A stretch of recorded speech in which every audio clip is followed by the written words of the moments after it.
প্ল্যাটফর্মে নামে তাদের ওয়াশরুম যেতেই হয়, তারা গেছে, তাদের জন্য আমরা অপেক্ষা করছিলাম। এই যে একটা প্যান্ডেল দেখলাম, আর আমরা সেই নামতে নামতে দেখো বৃষ্টি স্টার্ট। এত মুড খারাপ হয়ে গেছিলো না, কেন হবে না বলো, সাথে বাচ্চাগুলো রয়েছে, মানে এত বিরক্ত লাগছিলো। আমরা যেমন তেমন বাচ্চাগুলোকে নিয়ে ভয়, তারপরে দেখলাম যে ঝরে গেছে পুরো বৃষ্টিটা। তো যাই হোক, সব মোটামুটি সবাই যারা যারা ঠাকুর দেখতে বেরিয়েছে মোটামুটি সবাই কাক ভেজা হয়ে ঠাকুর দেখেছে, আমিও সেম ভিজেছি, ওই দেখো।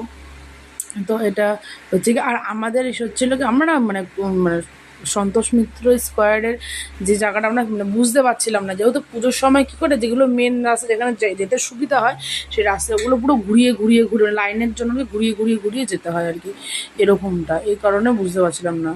তো যাই হোক, মানে খুঁজে পাচ্ছিলাম না কোথায় যাবো না যাবো। তো তারপরে আমরা দেখলাম বিদ্যাসাগর কি একটা মানে যে কোনোটা কলেজের একটা ঠাকুর, দেখো উপরে ঝুমুরটা কি সুন্দর, এই ঠাকুরটাও বেশ সুন্দর, আমার ঠিক মনে নেই, আমি তারাও বেরিয়ে তোমাদের দেখাচ্ছি কী নাম এই জায়গাটা, যে ঠাকুরটা প্রথম দেখলাম। তো প্রথমে আমরা ভেবেছিলাম এটাই মনে হয়, তারপরে সবাই বললো না এটা না, ওটা লেবুতলা, সন্তোষ মিত্র স্কোয়ার হচ্ছে কি লেবুতলা। তো পরে বাড়িতে এসে জানতে পারি দিদির কাছে লেবুতলা হচ্ছে মানে আমার বাবার কারখানা ছিল যেখানে কলকাতাতে, তালতলার পাশেই নাকি লেবুতলা হবে হয়তো, জানি না। তো দিদি বললো ওইখানেই আমার বাবার কারখানা, সন্তোষ মিত্র স্কোয়ারের ওখানে ছিল একটা সময়, এখন আর বাবাও নেই, কারখানাও নেই, কিছুই নেই। তো বাবা থাকলে হয়তো ভালো করে জেনে বুঝে ডিটেলসে যেতে পারতাম। তো যাই হোক, তখন বাবার কথা খুব মনে পড়ছিল আমার। তো যাই হোক, আর কি করব।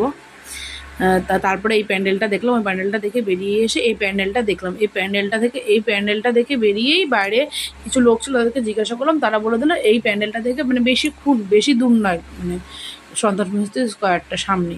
তো এই প্যান্ডেলটা দেখে বেরিয়ে আমরা ওখানে গিয়ে লাইন দিই, ঠিক আছে। তো মানে আমাদের মেন যেটা দেখার ছিল সেই প্যান্ডেলটা, আর এদিনকে না অনেক মানে পুরো সকাল হয়ে গেছিলো, আমাদের বাড়ির কাছে 6:30 বেজে গেছিলো সকাল, ঠিক আছে।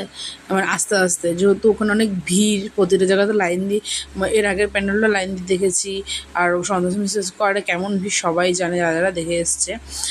তো ভিড় ছিল, এই কারণে আমাদের লেট হয়েছে। তারপরে যে ঠাকুরটা দেখা হয়ে গেল, এই দেখো কলকাতার বাড়িঘর, এরকম, আমার কলকাতার সব গলি মনে হয় একই রকম লাগে, হ্যাঁ, মানে সব গলিতে একই ডিজাইন, একই স্টাইলের জিনিস, কত সুন্দর লাইটিং, কত জাঁক জমক লোক।